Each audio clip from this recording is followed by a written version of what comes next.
One of you started. Recording now. Okay, cool. Let's see if I get this right. Do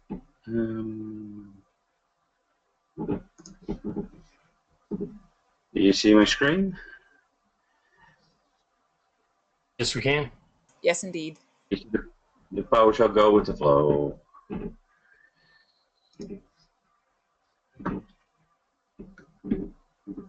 Okay, so welcome everybody to PowerShell Go with the Workflow. This will be about using workflows with PowerShell, which enables you to do all kinds of cool stuff, like going parallel, because I hate to do the things in sequence when I can do everything faster. I'm Sander, I'm a SQL Server DBA, I'm an MCSE for the data platform. I'm on Twitter, I have my own blog. If there are any questions you want to email, you can email me on the address shown in the screen. Like Aaron mentioned, we have a Slack channel recently, and I've been on there for quite from the beginning. And I really like the fact that it's getting bigger and bigger. Even some MVPs and MCMs are joining us.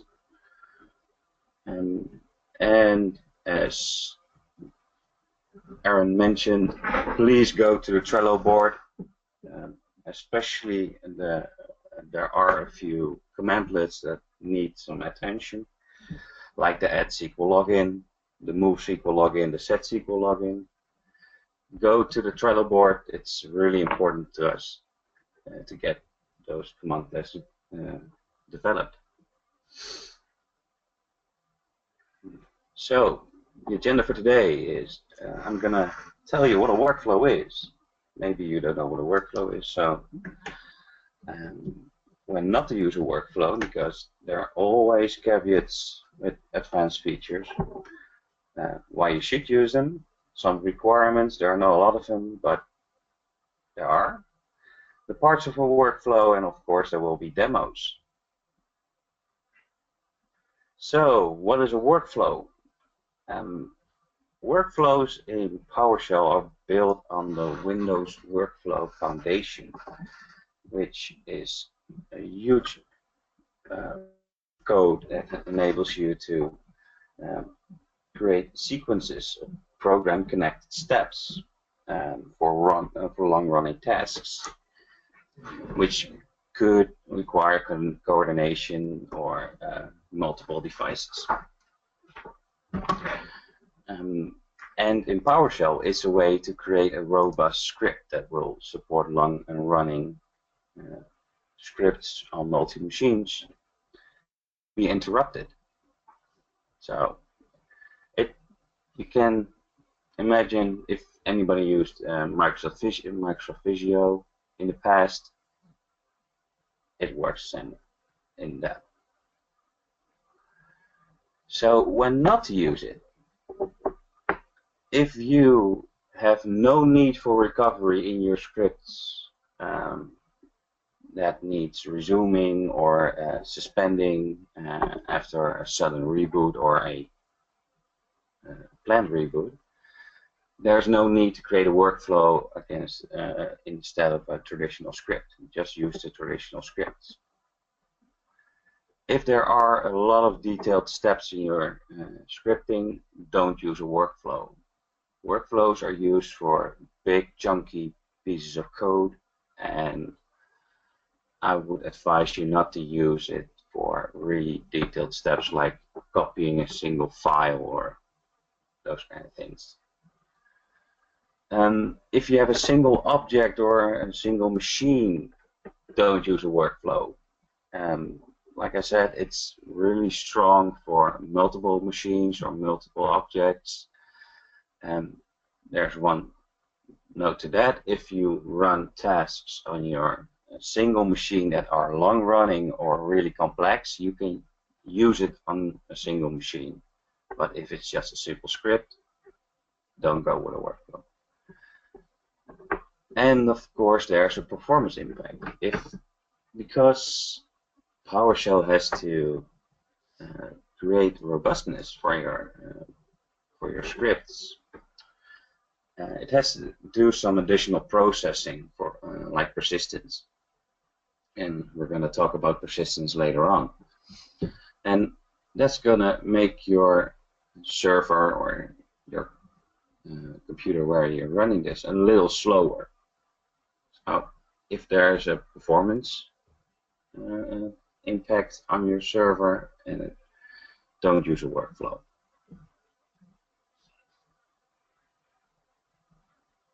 So why should you use a workflow?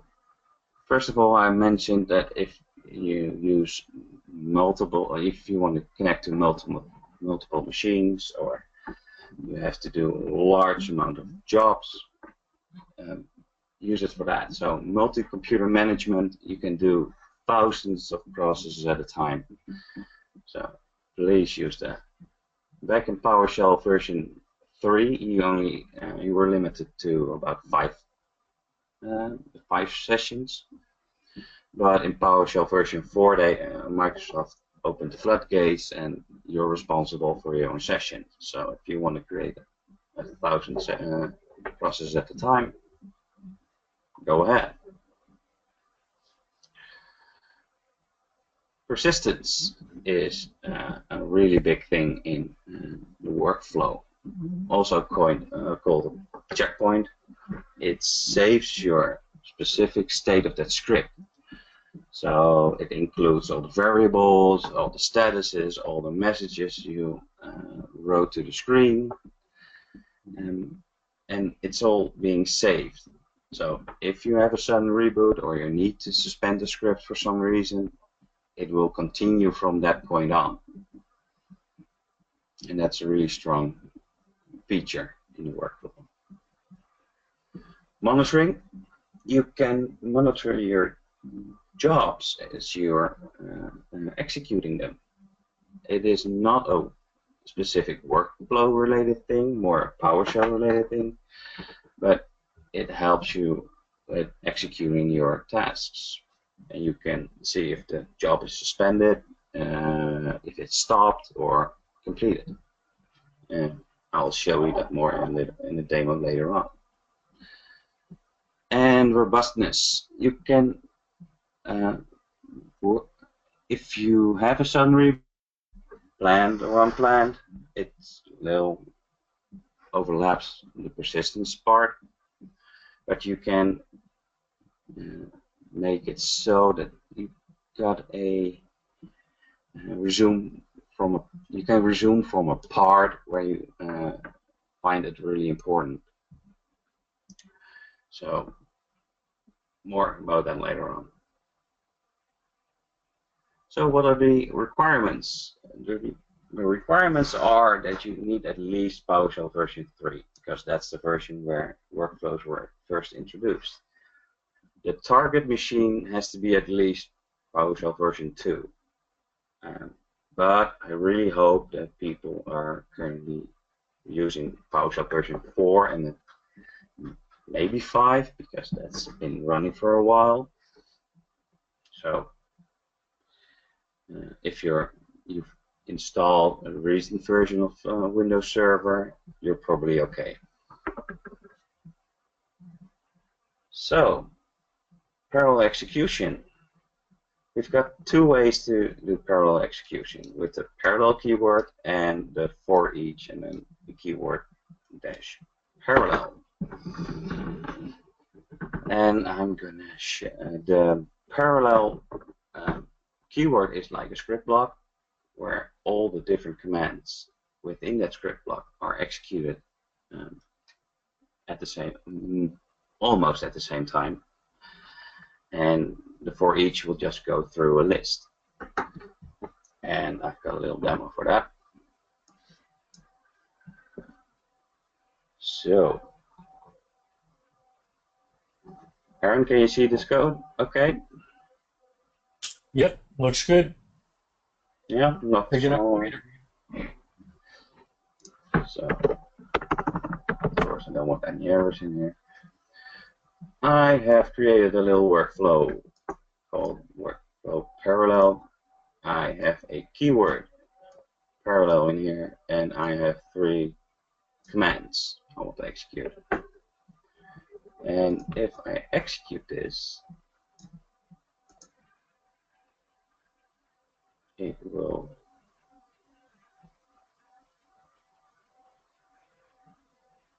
show me the results. The funny thing is that it doesn't do that in a specific order. It will do this in parallel. So the first command that gets executed and that gets all the information it needs will be the first one to show. So this one is my hardware. This is my hardware, and then I get my host operating system, and then my uptime. But that's in a different order. So this is the power and also the tension point, because you won't know which command gets executed first. That's all within the workflow itself. The same goes for each parallel. So I've got a workflow for each. I create a array of servers and I let them go through the same computer, but with 2 different host names. So if I execute this, it will do the following.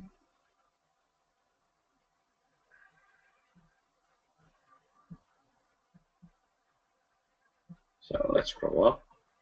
So the first thing it does is the uptime, the hardware, and of course this time it doesn't do it in a different order, but you get the idea. Every time you do a demo, something changes. I could execute it again, see if it does something else this time. No, it does it when it wants to. So probably got the information already and does it in the same order. So that's for going parallel.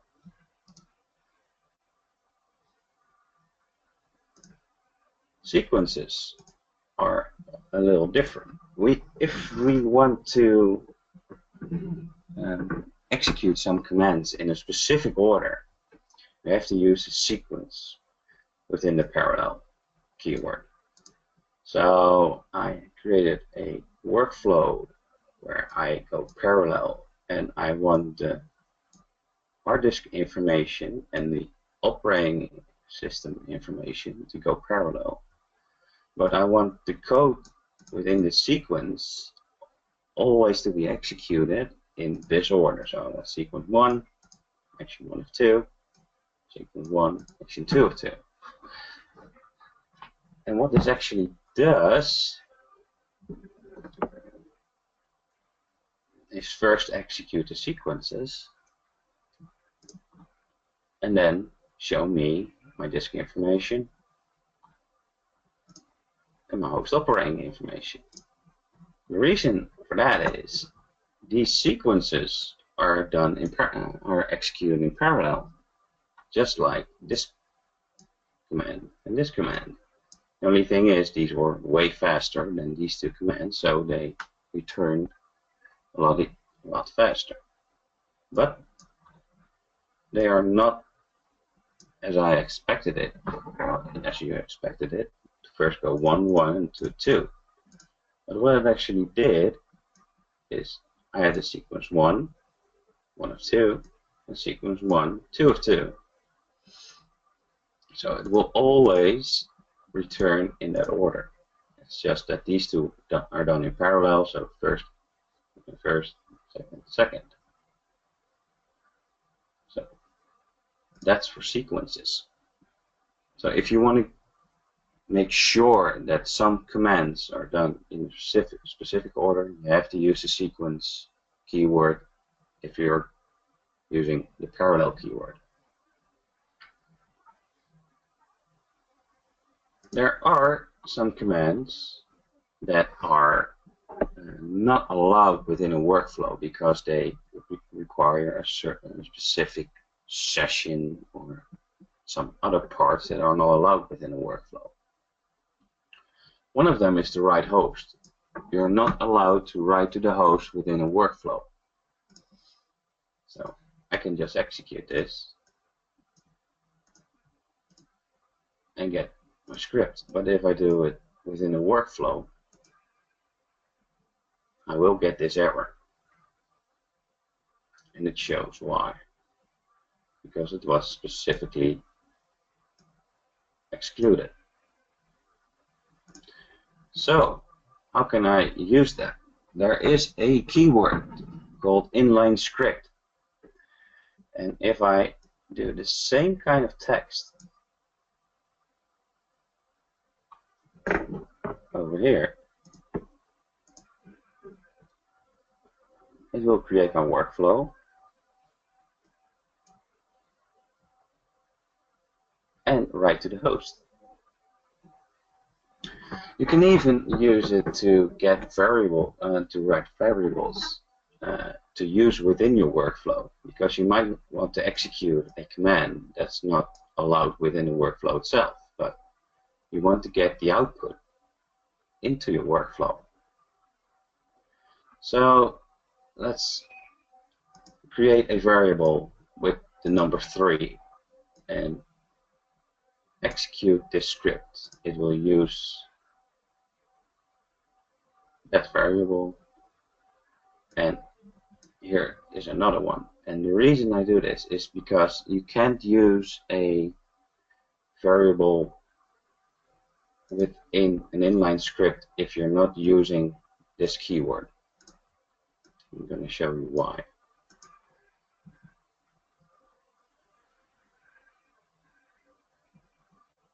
The inline script is a process on its own. So if you want to use a variable within the workflow, you have to use the using keyword to get this value into the inline script.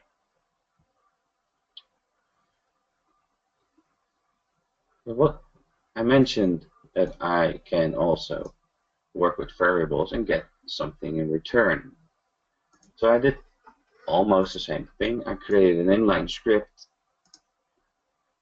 created a local variable in the inline script with the same name as the one above, and you'll add 1 to that variable, and we'll see what if this one has changed, and then we'll change the value within an inline script. So let's see what the output is.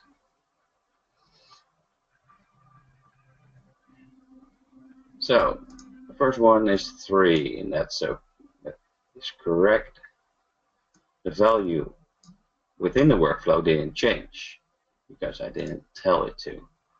But after I changed the variable and multiplied it by 5, I get 10. So I changed the variable within my workflow using an inline script. And that's really important because there are a lot of commands that can be executed within the workflow. And last but not least, I'm going to show you the persistence part within a workflow and a little piece of monitoring and how that goes.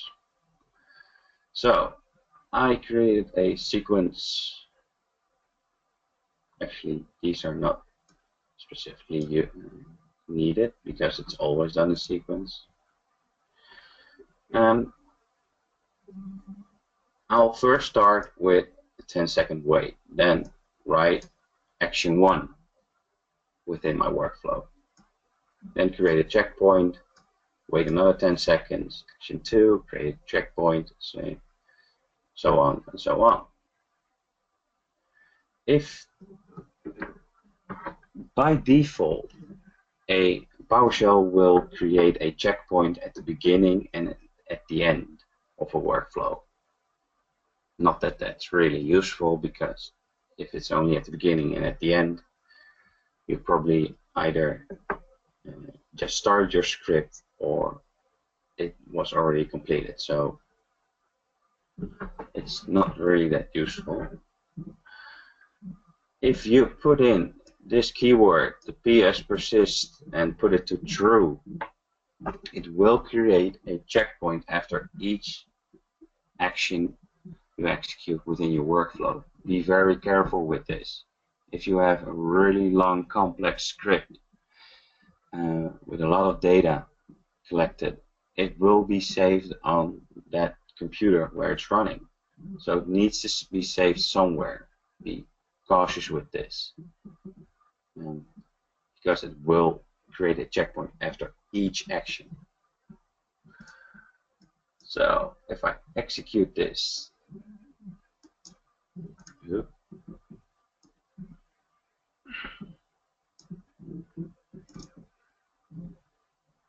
and I retrieve the jobs, I can see that my job is running.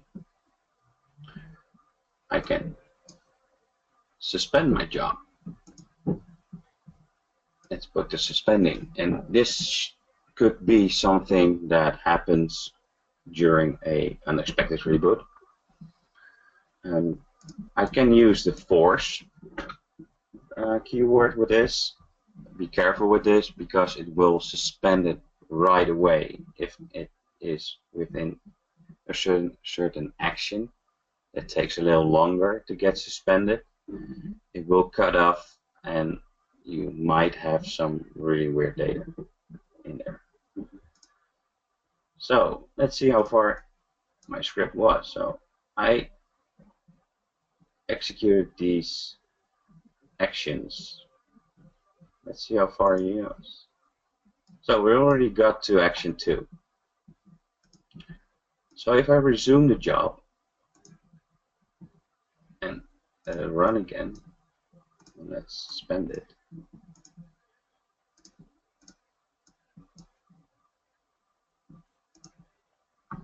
It's now at action 3. So it continued from the point where I last created that checkpoint. So I didn't execute action 1 and 2 again. There's also a stop job commandlet. If you stop a job, you will not be able to resume it. So be careful with this. So let's see if this got suspended. And if I stop it, I can just show what happens. It stopped. If I try to resume the job, you get a warning and you can't execute that job again. To remove the job, you can execute this, and my job is gone. I've done this on my local computer, but you can connect to this from a remote computer. So if you have a workflow server running somewhere that executes all the different workflows on all your for all your machines in your network, you can just connect from any client to that workflow server and get that information without interrupting any of the workflows, unless you execute one of the remove or the stop jobs.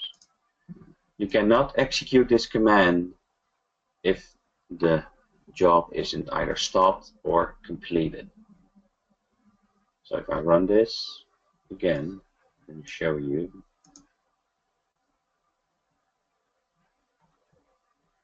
and if I want to execute this script, it will not allow me because the job is not finished. First stop the job or use the force parameter. I can use the force, just like the Jedi's, and will remove the job, but it will if you have any write actions that are really important for your workflow, it will create issues. So be careful with using this keyword.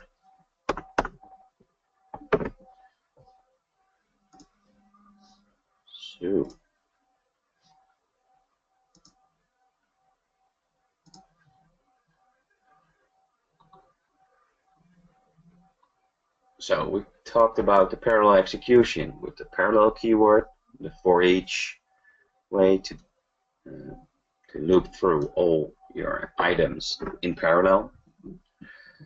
Sequences used for making sure that the commands within that sequence script block are executed in that order. The inline script to create your the actions that are not allowed within the workflow. Checkpoints, which are one of the greatest assets within the workflows.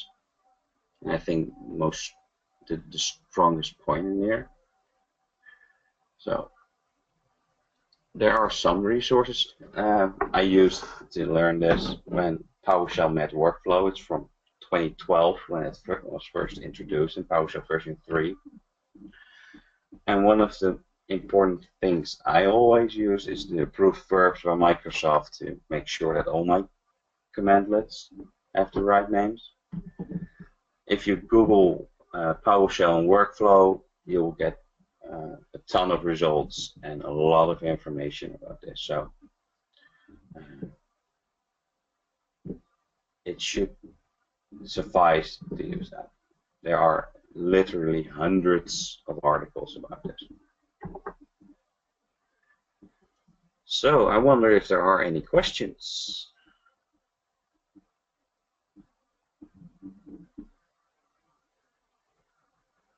Looks like we don't have any questions so far as in the queue. Okay.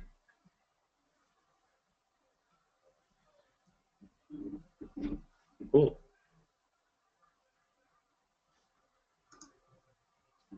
Then that was the end of the session. Yeah, get all that. It's like, I left time for questions on purpose. Yeah. I have time for questions because this is something else. It's a complex. I know. I personally am going to have to take the recording and watch it as I'm, coding along on stuff and trying things for myself in my own environment. So that's probably when I'll have the questions, and then that's why the Slack channel for the Q&A will come in handy. Yeah, I hope it was informative, and I went through it pretty fast. I can talk about this for hours, but this is just the beginning, and this will help get everybody started, because this is just some little things to get your scripts working. What sort of use cases could you see for workflows, Sander? One of the things I could probably use it for is performance monitoring on my servers to collect all the information at once for servers. Maybe backups of my SQL databases to get a list of all the databases and then execute a backup command to all the databases at the same time, or all my instances to start a certain backup. Maybe a file archiving solution to use to get all the files within a directory and then move them or copy them to a different location instead of going one by one. Just do them all at once. Those are things I can think of. Mm-hmm. Okay, another question that I've got, seeing as Slack and the chat are quiet, is at what point would you decide to use a workflow? When do you say yes, I'll use a workflow rather than say, I don't know, a for each loop? Is it 5 servers, 20 servers, 2 servers? if it's more than one, and if I have a couple of servers I have to do a complex task for, I would use a workflow. I would use it on a single machine if it's a really long, complex task. Because if the script is too simple and it doesn't need any resuming, or it doesn't have to interact with interruptions, I would use traditional scripts, because there is a performance overhead. If you saw me executing the workflow and it just needs some compiling time and to set the first checkpoint at the start of each script. So there's a little performance overhead if you use workflows. So yeah, if it's multiple machines, complex tasks, use a workflow. Otherwise, just use traditional scripts. Excellent, thank you. What's outside of the things you mentioned in your presentation, what's the first issue that people are likely to hit that's going to confuse them? Sorry?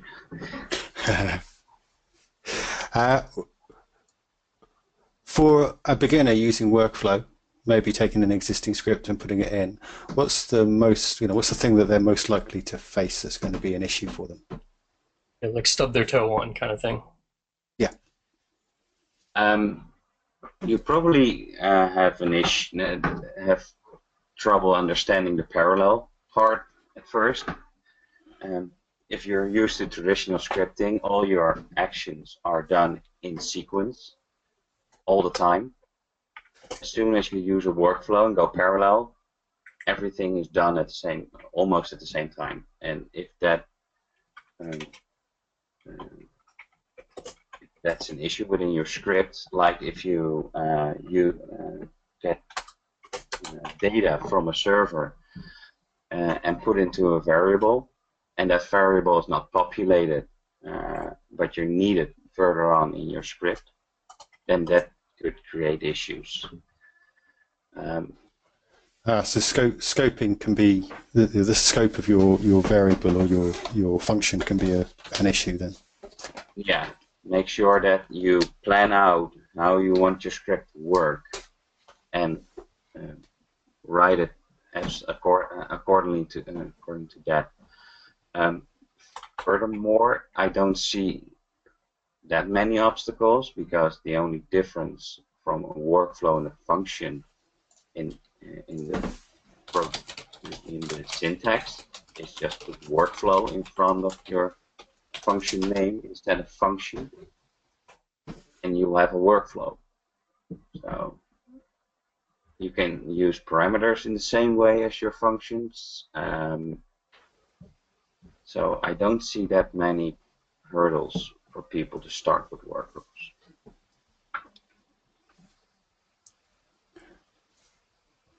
Excellent, thank you very much. That's it. Cool. Thank you so much. I'm excited to give it a try here sometime in the next couple weeks. Hopefully I'll get a couple slow days and have some time to be able to play around with it and really get my head around it. Real quick before we let everyone go, I just want to point everyone to these Trello cards for SQL logins. There's been a lot of activity recently going on with like a new SQL login, and I believe it was Get SQL login was the other one. Yeah, 23 comments. So Show them the activity bar, Aaron, on the right. At least I can't see it. The one that pops up on the right with the little dots, and then you can see a whole timeline of. I can't see it on. Oh. Yeah, that one. Yep. So as you guys can see, this is Mateo. Mateo is the Microsoft engineer who is writing the new SQL Server module. And so he is actively participating with us. And it's just so cool because our input really makes a difference. And sometimes he'll say no, sometimes he'll say yes, sometimes he'll say yes and then some. Like right here, you didn't ask for this, but I'm delivering it anyway. So it's really awesome to have that direct access with him. And he is really excited, as excited about this as we are. So yeah, it's a really cool and it's really awesome. And one thing I'll add to that is if you see Mateo asking questions about something, I wouldn't say, hey, that's what he's going to work on next, but it's probably safe to assume he's thinking about it and trying to see if it makes sense to get to next, or maybe he just doesn't have enough of an idea of what the community needs before he can really jump on it.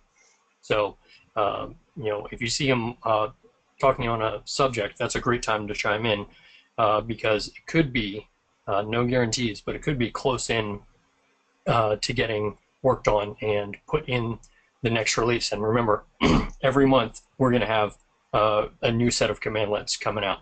Might be just 1 or 2 some months, might be 10 some months. You don't know. So definitely just want to encourage people to get involved here.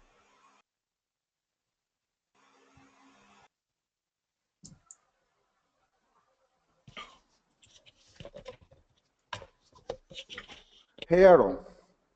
Yep. Yes, Aaron, Larry. can I ask something to Sander? I have a question on workflows. Yeah, Sander, yeah, man. I have played with workflows some time ago, and I stopped.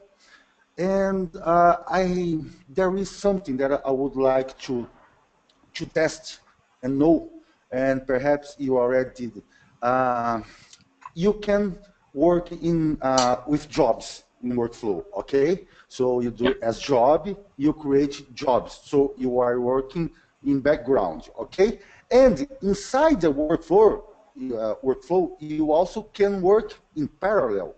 So you are doing, let's say, background inside background, right? You could do that, right? Theoretically speaking, right? Yeah. So perhaps you can do it as job for us for the instance, and inside the workflow you can do something whatever for databases and for all databases in parallel. So it could be more faster, right? Theoretically, I never tried. You can. Because you can go parallel, there's no, you can execute all your tasks a lot faster. It almost starts at the same time. It needs some initialization, but it's small. I haven't been able to measure how fast it goes. But, and jobs are not workflow specific because you can use your traditional scripting as jobs, but it's the strong point where you can see the information from your workflow if you want to receive the job information that where it ended initially. So and one of the things I saw, one of the situations where somebody used a workflow was if they got an error, it would send the script would send an email to the administrator stating that something crashed, and the administrator can log in from his client to the workflow server and look at all the jobs, and then see if everything is still intact, and then resume the job. So that's a real strong point within workflows. Not only the parallel thing, but also that you can continue from where your script was interrupted. Yes. It was just a question that I had a long time. I have a long time, and I never tested, never tried. Okay, man. Thanks. No problem. And it's not only that you can just use your backups. Let's say you have a workflow where you want to do backups and do some other database related stuff at the same time. Just put it in the same workflow as long as it doesn't interfere with the other copy action. the backup file over to another server and then start the restore? Yeah. Like that. Just make sure that all your backups are copied or moved, and then at the same time start the other stuff you want to execute. So that really saves you a lot of time. Yep.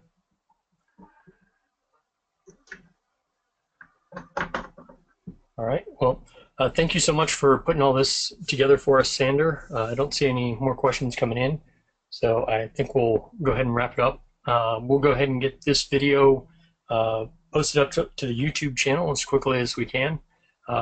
Reminder again that if you subscribe to that, usually that'll let you know when we post new videos, and we'll get the codes and the code and slides and post them up on the PowerShell virtual chapter homepage, and we'll be doing another session.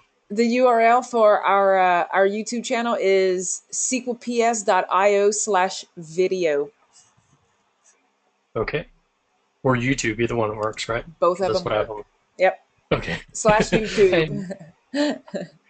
Hey, Rob, do you want to just tell people what they're going to see in your session? I think you're up next. Is that right? Next month? Sorry, yes, unmute. Yes, I am up next. I will be talking about removing context switching for your DBAs using PowerShell, Power BI, and SQL. Sounds fascinating. Cool. And intriguing. It is beautiful.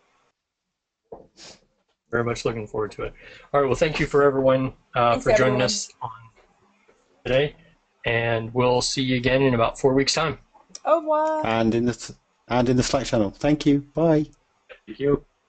Bye.